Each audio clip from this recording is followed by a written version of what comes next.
ಇದು ಕಾಂಗ್ರೆಸ್ ಮತ್ತು ಸಿದ್ದರಾಮಯ್ಯನವರ ಷಡ್ಯಂತ್ರ. ದಲಿತರ ವಿರುದ್ಧವಾಗಿ ದಲಿತರಿಗೆ ಇವರು ಮಾಡ್ತಾ ಇರತಕ್ಕಂತ ದ್ರೋಹ.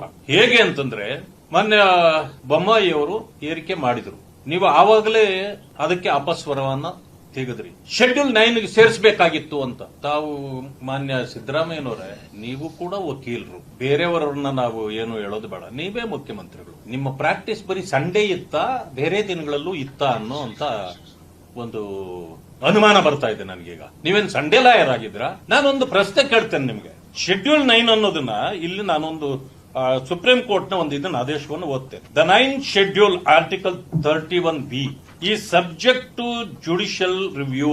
Following the 2007 IR Cholo case, the Supreme Court ruled that laws added to the schedule after April 24, 1973 can be challenged if they violate basic structure of the Constitution or fundamental rights. It is no longer a blanket protection for the judicial scrutiny.